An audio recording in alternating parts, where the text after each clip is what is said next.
উত্তর দিনাজপুরের রায়গঞ্জ শহরের সুভাষগঞ্জ বাউল মোড় এলাকায় দক্ষিণ সোহারই সোশ্যাল ওয়েলফেয়ার অ্যাসোসিয়েশনের পরিচালনাধীন বর্মনপাড়া কালী মন্দিরে চুরির অভিযোগকে কেন্দ্র করে এলাকায় চাঞ্চল্যের সৃষ্টি হয়েছে। এ বিষয়ে অ্যাসোসিয়েশনের পক্ষ থেকে অভিযোগ, সম্প্রতি নতুনভাবে সজ্জিত করা হয়েছিল এই মন্দির। দীর্ঘদিন ধরে এখানে দুর্গাপুজো ও কালী পুজো অনুষ্ঠিত হয়ে আসছে। মন্দিরে প্রতিষ্ঠিত কালী মূর্তি টিপ, টায়রা, টিকলি, চোখ সহ একাধিক সোনার অলংকার দিয়ে দেবীকে সাজানো ছিল। তাদের আরও অভিযোগ, গভীর রাতে দুষ্কৃতীরা মন্দিরের তালা ভেঙে ভেতরে প্রবেশ করে দেবীর গায়ে থাকা সোনার অলংকার চুরি করে নিয়ে যায়। পরদিন সকালে মন্দির খুলতে এসে বিষয়টি নজরে পড়ে বলে দাবি মন্দির কর্তৃপক্ষের। এরপরই ঘটনাকে ঘিরে এলাকায় উত্তেজনা ছড়িয়ে পড়ে। ঘটনার পর দক্ষিণ সোহারই সোশ্যাল ওয়েলফেয়ার অ্যাসোসিয়েশনের পক্ষ থেকে রায়গঞ্জ থানায় লিখিত অভিযোগ দায়ের করা হয়েছে। অভিযোগের ভিত্তিতে পুলিশ তদন্ত শুরু করেছে। স্থানীয় সূত্রে জানা গিয়েছে, ঘটনাস্থল থেকে এক যুবককে আটক করে জিজ্ঞাসাবাদ করা হলেও পরে তাকে ছেড়ে দেওয়া হয়েছে। তবে এই বিষয়ে পুলিশের পক্ষ থেকে আনুষ্ঠানিকভাবে কাউকে গ্রেপ্তারের কথা জানানো হয়নি। চুরির অভিযোগের সত্যতা খতিয়ে দেখা হচ্ছে বলে পুলিশ সূত্রে জানা গিয়েছে। মন্দির কমিটির দাবি, দ্রুত দোষীদের চিহ্নিত করে চুরি যাওয়া অলংকার উদ্ধার করা হোক। কি নাম তোর? গৌরব। তোকে কেন এখানে আটকে রেখেছে? মন্দিরে চুরি হয়েছে ওই জন্য। তুই চুরিতে ছিলি? না। তো এমনি আটকে রাখবে তোকে? হ্যাঁ, সন্দেহ করে আটকাইছে। সন্দেহ করে আটকাইছে? কে কে ছিল তোর সাথে আরো? আমি কালকে ছিলাম না এই জায়গায়, সন্ধ্যায় বাড়ি চলে গেছি 7টা, কেবল বেরোলাম বাড়ি থেকে। কি কি নেশা করিস তুই? বাতাটাই খাই। কোথা থেকে পাস?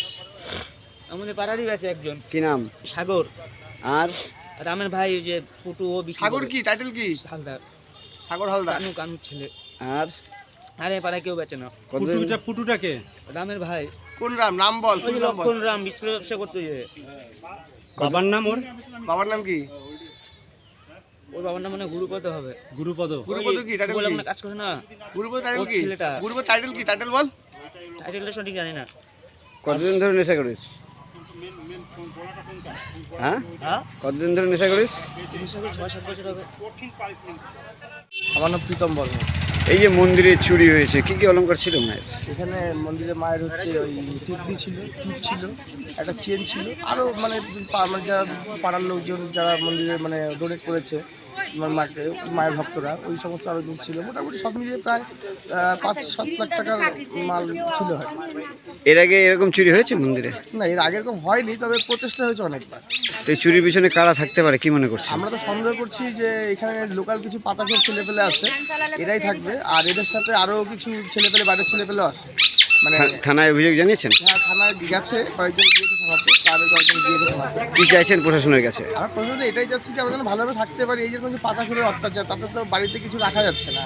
আর যারা বললো এর আগে সেমই, আমি তাই বলবো যে মানে এইভাবে তো খুব সমস্যা হচ্ছে না। মানে বাড়িতে বাইরে কোনো কিছু রাখা যাচ্ছে না, এবং আমরাও সেফ নেই। আজকে মন্দিরে তালা ভেঙে আজকে মায়ের গয়না চুরি করছে, কালকে তো আমাদের বাড়িতে গিয়েও সেম কাহিনীটা হবে। আর সবথেকে বড় কথা যে আগামী দিনে যুব সমাজ নষ্ট হয়ে যাচ্ছে। দুশ্চিন্তায় আছেন? অবশ্যই, এটা প্রশাসনকে অবশ্যই বন্ধ করা উচিত। প্রশাসন না বন্ধ করলে তো আগামী দিনে তো আমাদের যে মানে নতুন প্রজন্ম, সেই প্রজন্মই নষ্ট হয়ে যাবে। এটা খুব দায়ী হয়ে যাচ্ছে। আপনার নাম? আমার নাম রাজু বর্মন। এর আগেও কি মন্দিরে চুরি হয়েছিল? না, এর আগে চুরি হয়নি, কিন্তু চুরি প্রচেষ্টা করেছিল এর আগে। ওরা করতে পারেনি, কিন্তু এবার চুরি করে নিয়েছে। কি মনে করছেন এই চুরির পিছনে কারা থাকতে পারে? সব পাতাখোরগুলো, এরা সারাদিন আড্ডা মারে, জঙ্গলে টঙ্গলে থাকে। এর আগেও আমরা অনেকবার বলেছি, পুলিশ প্রশাসনকেও জানানো হয়েছিল যে এই চুরিটা এখানে অনেক পাতাখোরের ডিস্টার্ব হচ্ছে। সাধারণ পাবলিক ঠিকমতো থাকতে পারছে না, অশান্তি করছে এরা। সারা রাত নিশাচরের মতো ঘুরে বেড়াবে এরা। এবার আমরা সাধারণ লোক সারাদিন কাজ করি, রাতে ঘুমাবো। এবার রাতে তো এদের পাহারা দেওয়া সম্ভব না। পুলিশ প্রশাসন যদি এটা শক্ত হাতে না নেয়, তাহলে সাধারণ পাবলিক খুব মুশকিল হয়ে যাবে। এই যে এত বড় একটা চুরি হলো মন্দিরে, দুশ্চিন্তায় আছেন? অবশ্যই দুশ্চিন্তায় আছি। আমরা বাড়িতে গেট লাগিয়েও এখন শান্তিতে নেই।